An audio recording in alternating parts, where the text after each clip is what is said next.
You sound like you need some eucalyptus. You know what'd be cool? AC/DC the musical. I think the band is already kind of the musical. No, but you could go through the Bon Scott kind of thing, and just how I think that'd be cool. Plus, the music's just great, so it's another reason to go see it because the music's awesome. So deal with it, man. I was reading about that Virginia lawmaker. I'm going to go out on a limb and say this. They were friends, apparently. It was a personal issue, and the guy that was the firee lit the person on fire. His wife had just a couple weeks ago filed divorce. They said he is talking, and if you guys didn't know this is Danville. It's Virginia, Commonwealth. He's like a councilman, but this guy came up and lit him on fire at his work, and it had nothing to do with politics, and they were friends, I guess. That's a horrible friend, by the way. I've got a lot of friends. None of them would want to light me on fire. Because you probably don't want a friend like that.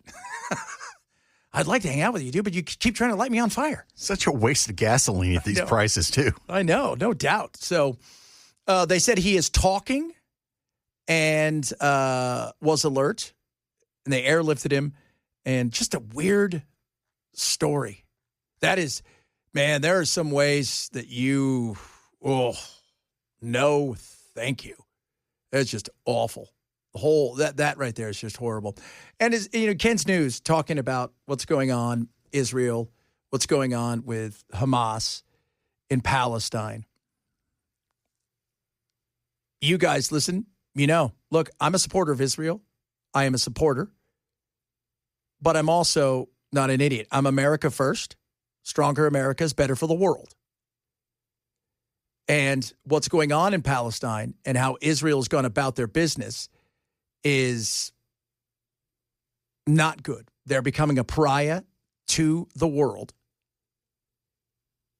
And that's not good. And then, of course, you had 3 today. You have Egypt and Jordan and them saying, hey, Hamas, you need to give up your weapons. Hamas is, for the most part, it's a shell of itself. It has very little power. You don't even hear them firing anything over anymore.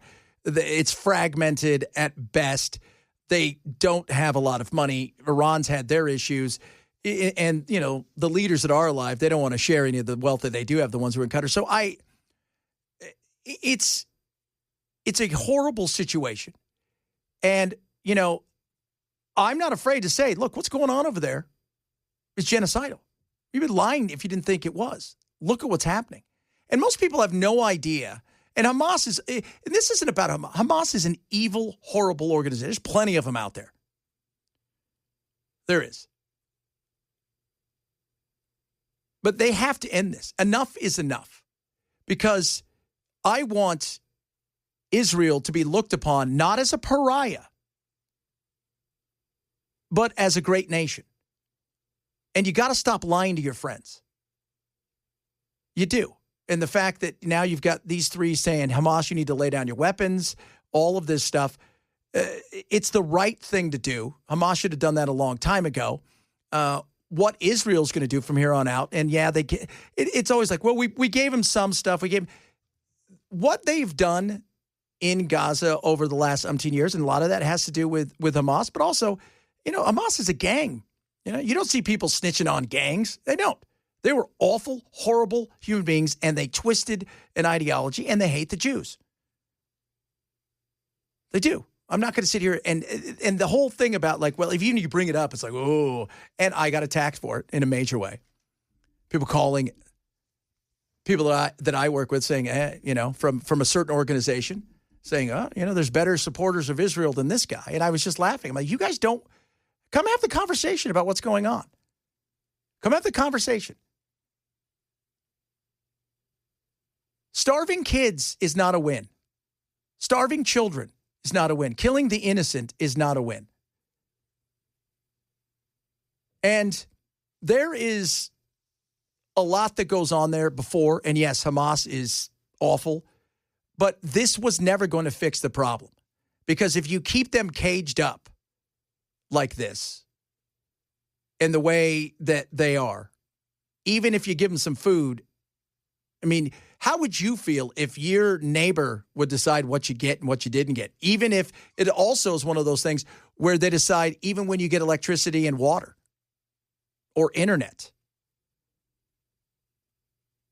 And it's not just me. I mean, yeah, there's some people out there a lot more vocal. I mean, even, what was her name? Marjorie Taylor Greene. She said it's a genocide. And the influence of AIPAC in our country and several other groups is ridiculous. It is. You can do two things at once. You can support the Israelis and Israel and look at the government and say, no, not the way you're handling this now. This is not about winning anymore. This is about punishing.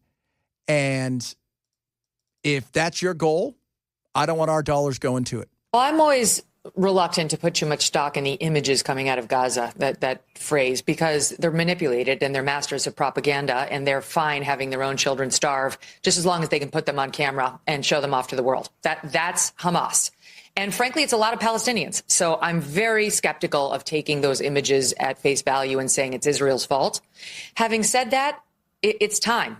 It's time now. Israel, whether it realizes it or not, has made itself the villain of the world in letting this thing go on so long. They have lost support amongst their dearest friends. And even the entire Democrat Party here in the United States has turned against them, and they're losing Republicans by the day here in America, which is their most important ally. Their most important ally. They're losing. Not just here. They're losing it all over the place. They're losing the battle. They recognize this. Bill Ackerman sent out a tweet basically saying, you guys better figure out how to start shaping the narrative better. You're not going to shape it better. People can see what's going on. You won't even let the press over there. Bibi's wife said, all the hostages are dead. She did? Yeah. How many of them are still alive? I couldn't tell you. I doubt many are still alive. In total, there's supposed to be 50 hostages left, of which they believe less than 25 are alive. And that's even if they know where some of them are. But I care enough about Israel to realize that you're losing the PR battle, which you shouldn't talk about a PR battle, but you are. You're losing it. And amongst the young. So if you're older, like I could tell, people who are texting me, most of you are probably Gen X to Boomer. Big support there. When you go down to millennials, they vote, by the way. Gen Z, they're still young. And the Alpha, very little support like this. They don't like what's going on. They don't like the money going over there. They don't like the power that AIPAC has. And they see this in a much different light. They look at the humanity, and I do as well. I've got a 6-year-old at home. I couldn't even imagine what it would be like for something like that. You want Israel to be strong? Absolutely. You want to be a great ally? 100%. Then you've got to be able to look at your friends and say, dude, this is wrong. Enough, right? J.D. Vance, Trump. So when everybody gets mad at me, they're saying it too. Well, they're still supporting and giving weapons. I don't want my name and on those weapons. Do you? No, I don't think anybody does. You've got an opportunity here to do something different. But if punishment is your solution, you're not going to win the hearts and minds of the people, and you need that. You're becoming the thing that you rail against. So whether the fight continues to be just or not is almost irrelevant. As Trump said when he was running this time last year, not yet elected, time to wrap it up. And that's how I feel, too. And I've given Israel a long berth. I fully understand, as an American who was attacked on 9/11, my country was that, when you attack the United States and you kill thousands of our citizens, and Israel was in this position on 10/7, it's fine to respond, and it doesn't have to be proportionate. Whoever said it has to be proportionate? It can be overwhelming force to teach a lesson to any enemy. You mess with us, it's going to be extremely painful, disproportionately painful for you. I have no problem with that. But what Israel's doing now is losing its standing with the rest of the world. And it can sit in its corner and claim that it's morally justified and it has the, upper hand. And all. It's too late. It's lost. It's starting to lose, too, even with its closest friends. you have to look at it in a different way. First of all, to solve the problem long term, everybody's answer is we'll destroy Hamas. Oh, how are you going to do that? How are you going to destroy Hamas? We're going to kill them all. And if you go and look at Bibi's war cabinet and the people in his administration, there's a lot of that. Kill every Palestinian, starve every one of them, even little kids are terrorists. There's plenty of that there. That's not going to get you what you seek. What you seek is peace in a region that's not fighting. That's what you seek. But if you start to lose your allies and your friends, you start to see them turn their back and say, we're not going to fund this anymore. We're not having any more of this. That's not good. The pressure's coming from all over. Yeah. Trump said it. He said they're starving. He called BS. J.D. Vance, several others, not just the Democrats. So, and I hear, you get the usual people, right? This is General Jack Kelly going on, I think it was Fox or whatever, to make sure that, we're with you all the way. Do everything. You decide what goes on. When it comes to Hamas, I believe we let Israel make these decisions. They're changing their priority right now to help the Gazan people. Who are the Gazan people answering to? Hamas. They elected them as opposed to the Palestinian Authority. They have supported them. They have supported them, the truth be known, despite the tensions since October the 7th. They provide all sorts of information to Hamas to kill Israelis. Nonetheless, this is Israel's decision as to how to end this conflict in Gaza. And I don't think we should dictate to them how to do this. And everybody's like, well, they voted him in 2006. They haven't allowed an election since. It's a long time. 2006. If you care about Israel and wanting them to be the upright one in this, the morality, then you've got to look at it in a much different way. And if you wanted to let them settle it themselves, great. Do it with somebody else's bombs. Do it with somebody else's guns.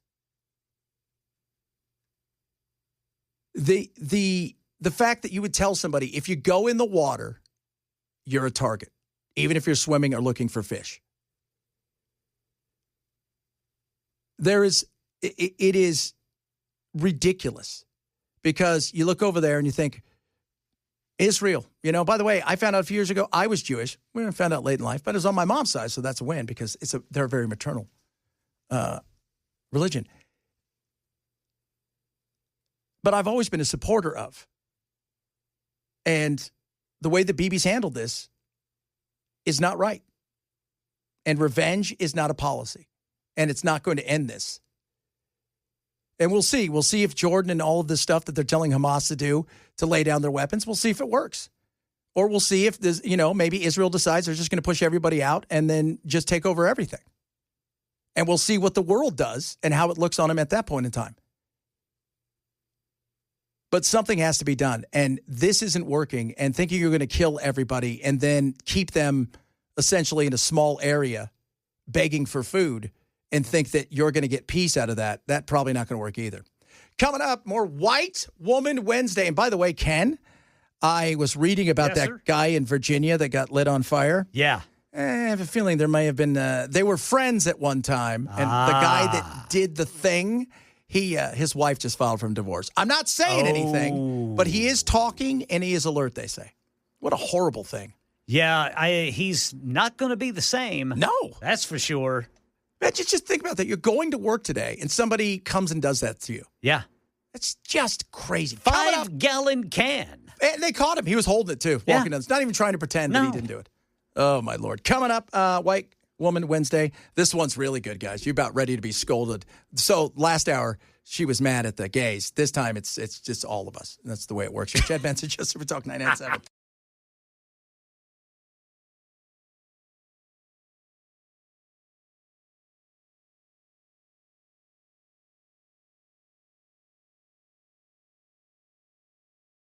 Well, I tell you what, if she wants to be Mamala, there's one lady that's going to get behind her. It's White Woman Wednesday, and Kylie's at it again.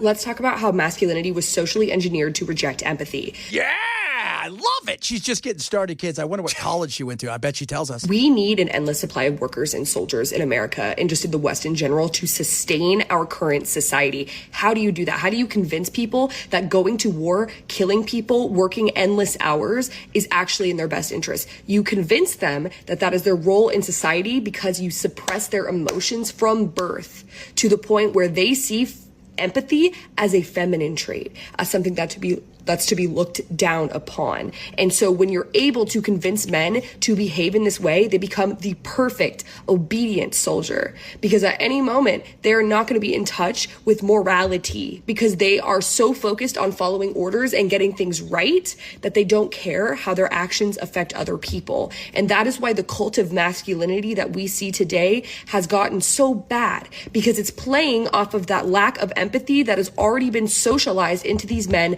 from birth. Okay, bye. She forgot to tell us she went to Brown. She did go to Brown, if you guys didn't know. She got her undergraduate degree at Brown, and she probably got something else at Penn, and then she went over to another Ivy League school. It's fantastic. She is, so just to let you guys know, the cult of masculinity. The cult of masculinity. That's right. So earlier, she was mad at the gay man because the gay guy just looked at her and said, "Not so super," and just hit her. Right? Because I'm sure she came off as just somebody's like, "I'm totally sorry." Or she probably thought that space was hers. And he was like, "Handbags at 20 paces." And he was quicker. Yeah. Now, this girl, she doesn't take any responsibility for anything. It's everybody else's fault, especially the white male. Of course. The white male is the problem of everybody. You guys recognize that, right? The white male is the problem for everybody and everything ever. And apparently to her, even if you're gay. Oh, especially, yeah, because you should know better. It may be even worse. She said it was the worst experience because you, of all people, should know better. Yeah. Not to touch her or whatever. Get in her space. Could you imagine going out with her? Oh, wow. That would be, even if you were liberal, you're like, I can't hang out with you because I'm sick of being lectured all the time about what a horrible person I am. I'm sick of it. Now, you would have to be Deaf. far left progressive. And go even out at with that her. point, I don't even know if that would work. You got to be deaf. I don't even know if that would work. I'm fascinated by the mind, like how did you get there? And I think she's one of these ones too, because she talks earlier in one of her videos about she grew up conservative. My feeling is she went off to college. She was already kind of rebelling, and then she went off to college. Brown, for those of you who don't know her. And became uber liberal there.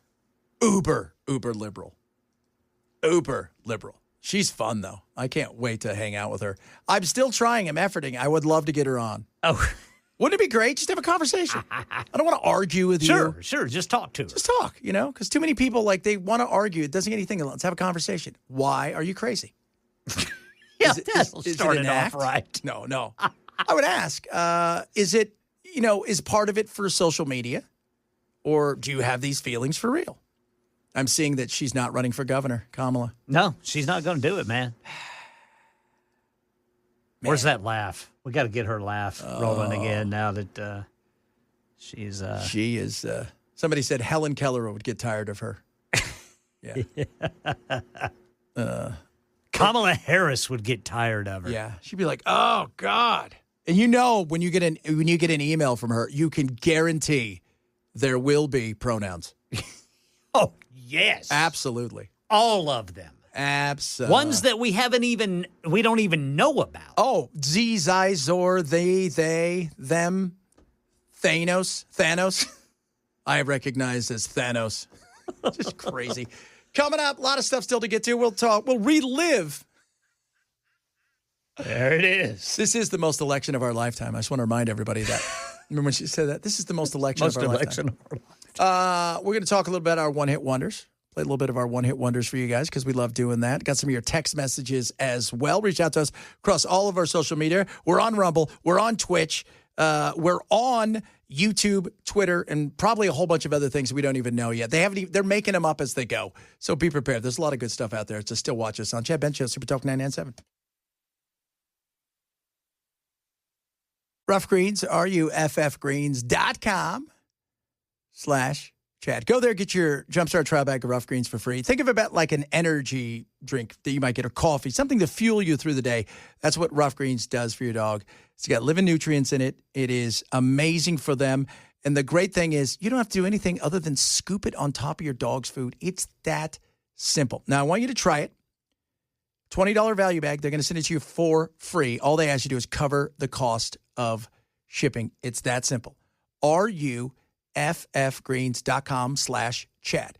Go to ruffgreens.com/Chad today. You cover the cost of shipping. You don't change a thing with your dog's food. Just one scoop a day is going to help your dog in so many ways, from energy to their coat, to their aches and pains in their joints, their immune system, and their heart health. It is amazing. Over 1 million dogs are using Rough Greens, and your dogs will love the taste. You'll love what it does for them. ruffgreens.com/Chad. ruffgreens.com/Chad.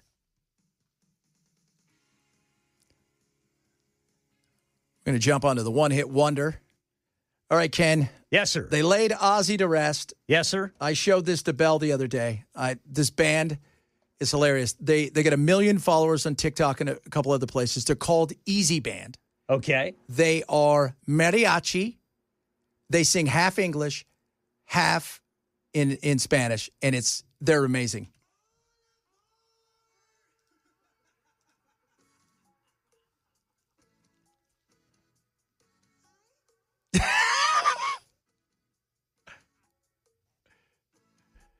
They are incredible. And they got the you loving that part? That is hilarious, right? That's the what is that thing called, Belle? The accordion. And so they're huge, and they're playing all over the country now. Listen to them. All right. We'll start with you, Belle. What's that weird band you picked? Steel Breeze? Steel Breeze. Steel Breeze. Got a ton of MTV airplay. Well, again, they would have played me if I had a video. They were so desperate. I don't think people realize how desperate they were for videos. They were so desperate for videos at all. It was, European record companies were the only ones really doing that, because they would have to send their artists on promo tours, and you can't send them to every single spot in the continent. Yeah. So they would send the videos instead that they had made, and then the music shows and the different video programs would play the videos. It was awesome. And they killed poor Christopher Cross in his career. Just smoked him. I felt bad. I love him, right? I mean, he's great. He's amazing. Yeah. But, man, the minute it came out, all of a sudden, everybody looked at Duran Duran, they looked at Christopher Cross, and they're like, what? You're not sailing anywhere with me. All right, Ken, who is your one-hit wonder today?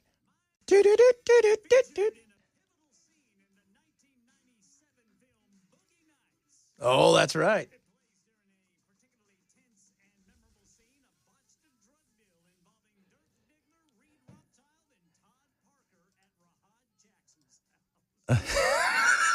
Dirk Diggler.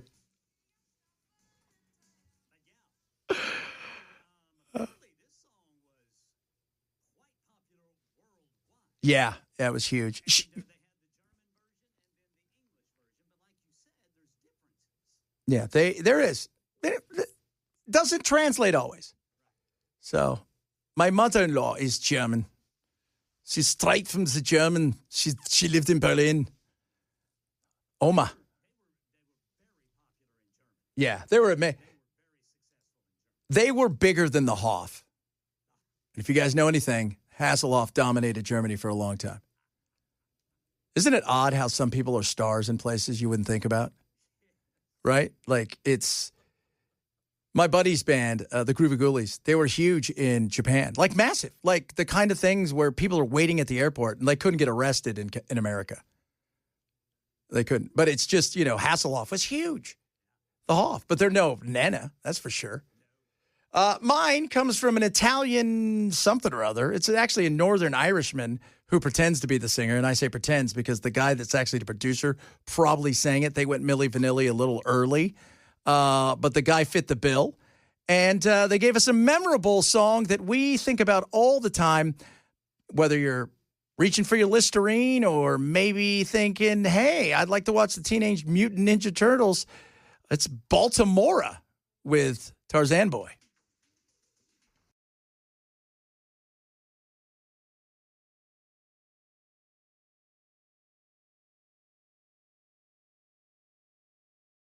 That song is just so awesome. And you hear it's it's everywhere.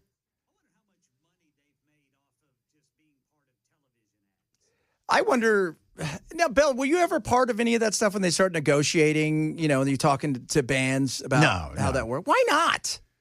Because that wasn't a promotion person's job. But I thought you did all kinds of stuff. God. I did under the promotion banner, if it was promotion oriented. I was basically sales. I went out to radio and I sold the music metaphorically to the radio stations. Man, I tell you what, we expect more. You need to get back out there. Okay? Yeah. And you better start figuring it out. I know those sync licenses, when they use it in a spot or a movie or something like that, can be pretty lucrative. Yeah, they can be. What was I seeing the other day? He's got a podcast and he's a comedian. Oh, I'm trying to think what his name is. Howie Mandel? No. He's not a. He's on NPR all the time. He's on the left, but he said he used one song for 1 minute in the opening of his Netflix special, and it cost him $50,000. Yeah. Yeah. I mean, again, this is why, kids, we need, that's just incredible. Incredible. I wonder what it cost if we were going to use the one-hit wonder Baltimora. I bet you we could get it cheap. $50,000, you think? I don't know. I mean, it depends on how much the song is still in demand for those kind of licenses. Yeah. I mean, if they're getting a request once every 5 years, it ain't going to cost you that much. No. And so my uncle and I, we do a lot of AI stuff, and it's an entertainment company, and he'll go to meetings all the time. You'd be surprised, you talk about licenses, how many television shows and stuff that they offer him to do stuff with just for free, because they sit there and they do nothing. One of the bands I worked, Brother Kane, was on one of the Nightmare on Elm Street soundtracks, and they were paid $35,000 as a fee to use the song on the soundtrack in the movie. It's cool. I know. We got to get ourselves a song. And they never really did anything, did they? Who? Brother Kane? Not on a national level, but they were huge here. They had 3 number one rock hits, but they were never able to get anything going on a crossover, which is where you really end up selling your record. Is that what you do? Yeah. I didn't. Well, yeah, I kind of knew that, but to the extent of because you were just talking about Ghost, but you don't really need to sell anything anymore because everything's online. Yeah. Yeah. That's just it. Everything's online. And that's where now, if you don't have 100,000, 200,000 followers, record companies won't even look at you. It's that weird thing, though, where if you're making money and you're already got an album produced, you offer me nothing. Yeah. Because I can go find somebody else to, help me on tour and do that kind of stuff. So that's kind of an odd thing. It's just, it's weird. It's weird. When's Nana coming over here? We need to get her to come over. Oh, probably. Wonder how many hits they had. They must have had a whole bunch of hits. Probably. 99 tons of Luftballons. Yes. Well, the everyday balloons were awesome. Nena. Oh, wow.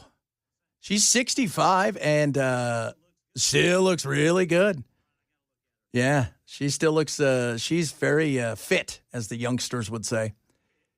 Her last solo album, came out in 2020 called Licht. Licht. Right? She looks great. She's got grandkids. So, yeah, she's They sold a lot. I'll tell you that. She sold a ton of stuff. She got an old lady haircut now. Does she? What's the old lady? Real haircut? short and easy to manage. Oh, the I give up haircut? Exactly. That's pretty cool. The I just give up haircut.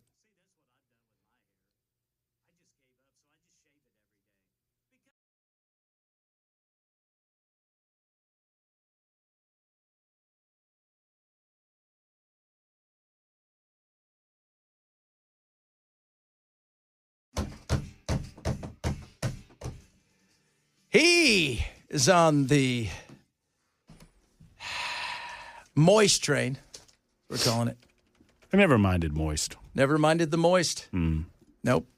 I feel like women get bothered by moist a lot Yes. more than men get bothered by moist. Yeah. Wouldn't that you agree? is- And yeah, panties. panties. Women don't Panties. like talking about panties, Panties and moist. especially moist panties. What do women call them? Just underwear? I guess, yeah. Underwear. They call them undies. Undies. Undies? Yeah. Ask any woman. Dainties. Dainties. Delicates. Knickers. That's what we call them in England. Knickers. Knickers. That was where the bloomers, when they came down to your knees. Bloomers. Right? Those are Right? also, that's going swimming. That's exactly right. That's back in the day when we were godly and women covered up. We aren't godly anymore, I tell you that. No, they I want to get one of those old show themselves. swimsuits where the guys used to have and they had the belt, as if that was going to help you, the white belt. Oh yeah, Yeah. with the straps. Exactly. Oh yeah, that's nice, and it's always striped. Make That's it right. look There fatter. you go. How you doing? Then I'm going to go lift weights. Hey, everybody, look at me lift weights. Ha, ha. You would have a good look for that That's because right. those guys were always bald They had the and ball bearded. and they had the little thing. We should do that for Halloween. You and me. again. Absolutely, man. Yeah, we'll dress up like that. I would be remember. fun. I remember like maybe coworkers of my dad back in the day. They'd be wearing a white belt and white shoes. Oh man, you got to. Let me tell you something. You got to have all kinds of riz to pull that off. On I the don't know golf, if these you know, guys had I got a any white riz. belt for the golf course. Cousin Eddie. You know, you can do it on the golf course. Yeah, but if you're wearing a light blue suit, I think it's coming back. It's I keep possible. telling myself that. the light I blue. wanted to come. Come on, let's bring the leisure suit. Polyester? Leisure suit. Let's go. Have you ever seen the movie Boomerang with Eddie Murphy? I have not. John Witherspoon's in it, and he's got the white shoes and the whole 9 yards, and they're trying not to laugh at him. And he's got mushrooms on the inside. It's all mushrooms. It's just it's John Witherspoon. You're reminding me. This is unrelated to a certain degree, but you're reminding me. You talk about cousin Eddie. Oh, great cousin Eddie. There is a scene. He follows me. There is a Randy Quaid follows Yes, you. he follows me. Randomly. Yeah, I don't know why. Who's the guy? John Cusack follows me randomly. just for no And reason. Cusack's a big lib. And he's a huge liberal, and he follows me, and I don't know whether I should like that or be insulted or whatever. But Randy Quaid follows you. Yeah, and I don't know why. Remember those psycho videos he would do? Yeah. I loved them, and you never Him knew. and his wife in Are you Canada. being serious? You're not being serious. You're probably being serious. You're a little crazy. But if you watch the scene, it's the store scene in Christmas Vacation. Where he delivers a fabulous line where the guy says, he said, yeah, I gave all my money to this television preacher. And Clark says, what about the kids, Eddie? And he goes, well, his kids can fend for themselves. He goes, no, your kids, Eddie, your kids. But that scene, and I don't know how to delicately put this, if you notice something about his pants, Yes. you will never unsee it, and it changes Is it- that scene forever. Yeah. That's one of those And things. it was on it was on purpose. Yeah. Randy Quaid did it on purpose. Let's just say, back in the day that maybe the rock stars used to do some of that with their tight pants to make the women. Interesting. He had on skin tight polyester pants, Yeah. and just Randy. go watch it yourself. It's just so odd. Like Cousin Eddie was blessed. he follows me, and I'm like, what? It's weird. Yeah, it's a weird follow. He did the thing where the strobe light was underneath him for a while. He had the big beard. And he was reading Trump tweets. Yeah. It was fabulous. Do you remember when he performance. was he in Vermont? Then they escaped to Canada because he was wanted for something. Because he's like wanted for tax evasion or something. I don't even know. I don't understand what he's wanted for, but he left to like Vancouver or something. it's I think so- it was credit card fraud. Oh, Was yeah. It's so bizarre because you're related to Dennis Quaid? Right. Well, and he was squatting for a while Yeah, in people's that's right. attics. Yeah. You know Things have who not else gone wore? well. You know who else wore white belts and white shoes, boys? Who? Frank Bonner Oh. The in great Frank Bonner. WKRP. Oh, That's yeah. right. Oh, wow. Herb Tarlick. Tarlick. Herb Tarlick. That guy he really rocked it. He did, He man. did. He got at the ladies. He was Chai always selling- Chai Rodriguez. Oh my Lord! That's Is my 9 nickname. under par. My nickname is Chi-Chi. Let's hope Chai that Chai. Mr. Rodriguez. Yes. Remember does when better the next time out. Remember when the big lizard was going to attack? That's Blizzard. The bee's not working. You guys have a great rest of your day. We'll do it again tomorrow.